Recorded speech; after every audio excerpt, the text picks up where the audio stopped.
Hey, what's up, you guys? I want to play a few videos about the Great Reset. So, this is prepping you for the live, our Friday night live, because the Great Reset is going to be one of the topics that we talk about. So, all right. The pandemic has radically changed the world as we know it, and the actions we take today as we work to recover will define our generation. Now is the time to think what history would say about this crisis. 2020 has been challenging levels as economic, environmental, and societal frailties have been laid bare. But it's also proved that when we need to, we can act rapidly and restructure our lives. The recovery from the pandemic is an opportunity. We can see rays of hope in the form of a vaccine, but there is no vaccine for the planet. Nature needs a bailout. You don't want to go back to the status quo that you had before simply because it was the status quo that got us here. With everything falling apart, we can reshape the world in ways we couldn't before, ways that better address so many of the challenges we face. And that's why so many are calling for a great reset. A great reset? That sounds more like buzzword bingo masking some nefarious plan for world domination. Hands up, this kind of slogan hasn't gone down well. But all we really want to say is that we all have an opportunity to build a better world. And it's not surprising that people who've been disenfranchised by a broken system and pushed even further by the pandemic will suspect global leaders of conspiracy. But the world's not that simple. Every one of us has differing priorities, values, and ideas. That's part of why solutions are so hard to come by, and why we all need to be involved in the decision-making. Because whether it's politicians, CEOs, academics, activists, or you, we're all about getting people together, even those you may not like, to sit down at the table and develop solutions that work for all of us. But enormous trust between the private sector and the public sector for this to actually work. That trust is hard to come by. It's time for people to work together, listen to each other, and build this trust so we can move towards a better world. And we really need one. Because while the pandemic affects us all, it's clear it affects some more than others. The first people who are hit are the people at the front, those who are vulnerable. It is those on the front line who get first. And that is symptomatic. Out of 2020, 1% of the world's population owned 44% of the wealth. And since the start of the pandemic, billionaires have increased theirs by more than 25%, whilst 150 million people fell back into extreme poverty. And with climate change set to dwarf the damage caused by the pandemic, the message from 2020 should be abundantly clear. Capitalism, as we know it, is dead. This obsession that we have had with maximizing profits for shareholders alone has led to incredible inequality and a planetary emergency. But no one can do this alone, and top-down approaches won't get us anywhere, because everything we've learned in our work has shown us that diverse voices lead to better results. And it's for these reasons that the forum talks about something called stakeholder capitalism, which will shift businesses away from just profit. Because if we want to change where the focus of our recovery will go, then we need a new dashboard for the economy. And that needs to encompass people, planet, prosperity, and institutions. Giving people a real stake in the economy and putting well-being before growth. And that's all about getting the right people in the right place at the right time. We must rebuild our relationship with nature for the survival of the peoples and our planet. We have a window of time which is closing, and we need everybody who cares to get together and find solutions now. It's the people who have great ideas and who share them with others. They're the ones who are shaping the future. So if you want to be a part of the change, then tune in, turn on, and get involved. Follow the Davos agenda right here, online, on YouTube. Okay, so these videos that I'm going to be playing, they are literally from the World Economic Forum.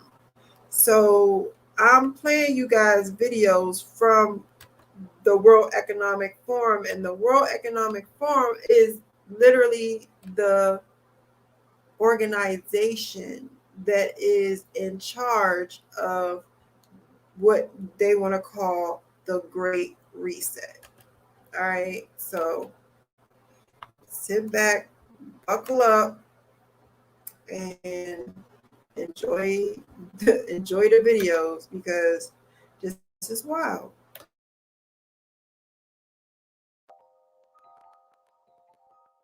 Now is the historical moment in time, not only to fight severe virus, but to shape the system.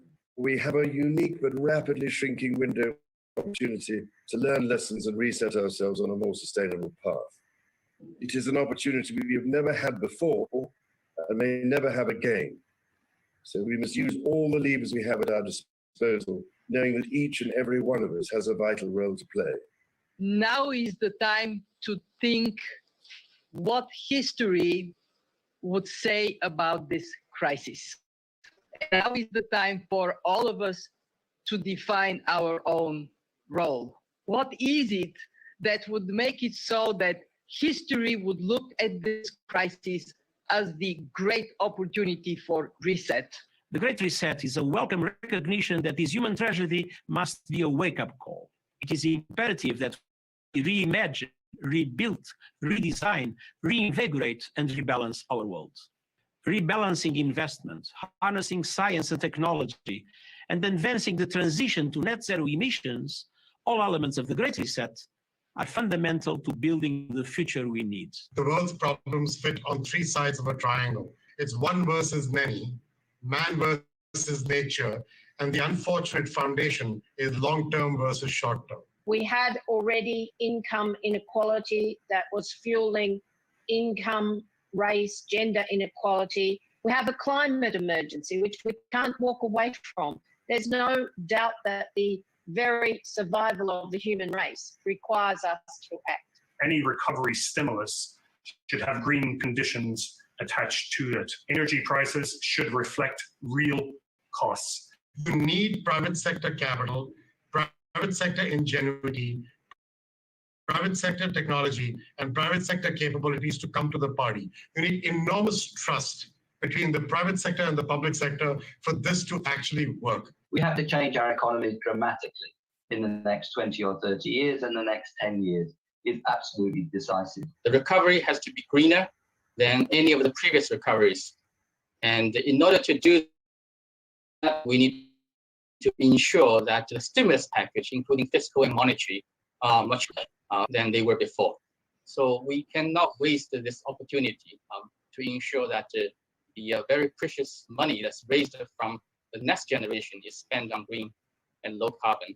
We will now start quite a high number of task forces to look at all the different issues, and we will present all those ideas to the people assembled in Davos. But at the same time, we will make Davos very different, very open, to ensure that we do not fall back to old recipes, but that we really look at forward-oriented solutions. Young entrepreneurs, especially from developing countries that are there and can see the right problem, can really step up and create solutions. Finding profitable solutions to problems of the people and the planet, and we're starting to see firms move to that, and we're seeing firms that behave responsibly in that way actually doing better on conventional measures of profitability and doing better in this particular period. We've also seen social entrepreneurs step in incredible ways. Not only has it exposed the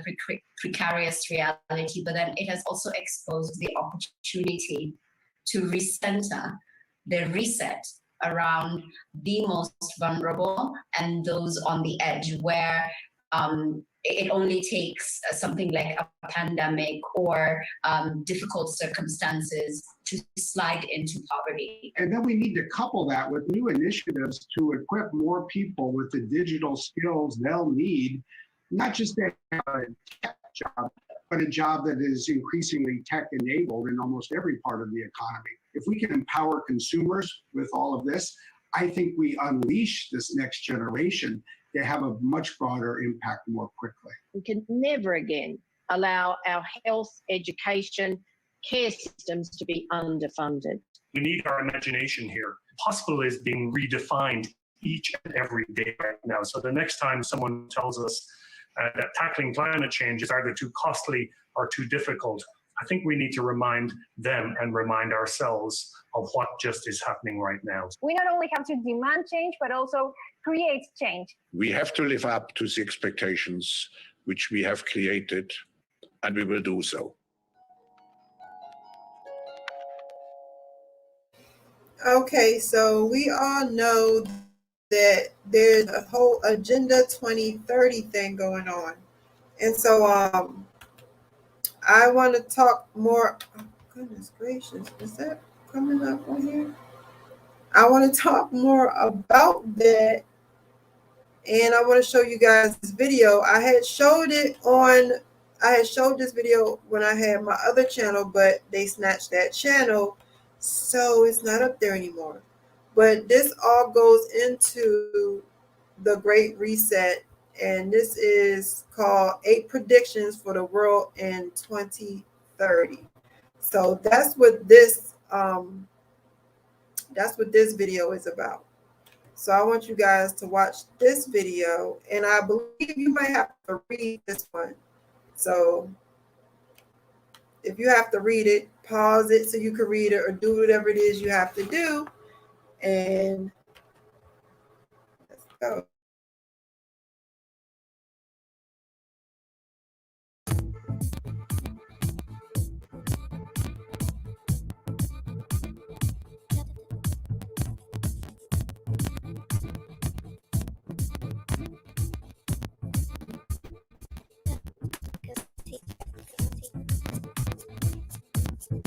Ultimately, we like to make organ transplant a thing of the past by creating specific engineered tissues or whole organs that would be specifically matched to you as an individual, that would match your unique anatomy. And ultimately, if we can incorporate your own stem cells, would have no immune rejection either. 3D printing in general provides really great control in building materials and structures in 3D, but it was tough to do that with collagen because it's so soft. It's almost like Jell-O in its consistency. We 3D print the artery made out of a gel like collagen inside a support gel made out of gelatin, and we do that at room temperature. When we're done, we place the whole thing into the cell culture incubator at 37 degrees C, which is also body temperature. That temperature is enough to melt the gelatin support that around the artery and turns it into a liquid. Once that's a liquid, we can remove the artery that we printed and do that without damaging it at all. We're currently releasing all these designs as open source so that the community can build upon what we've done by building their own printers. Okay, that's not the one that I wanted. Hold on. That's not what I wanted. It's not part of the video, but it do have all of the different ones on here. So I will probably, my brother and I'll just probably go through this Friday. We'll probably go through this Friday evening instead of I'm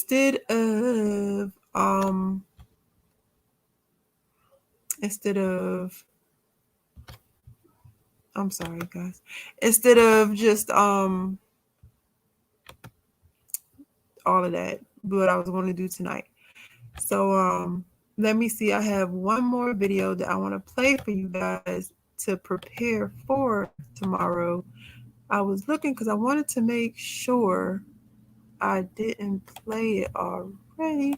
A lot of these they do just kind of repeat each other, but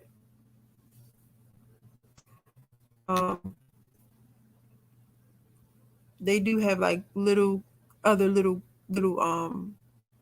information in there that we can get to. So these are different articles. We're going to go over all of this tomorrow, Friday. I just wanted to play a few of the videos for you guys. So here's another one.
Well, those are the videos. If I find any more that I want to play for you guys, I will play them on Friday evening, and we can sit and we can talk about it.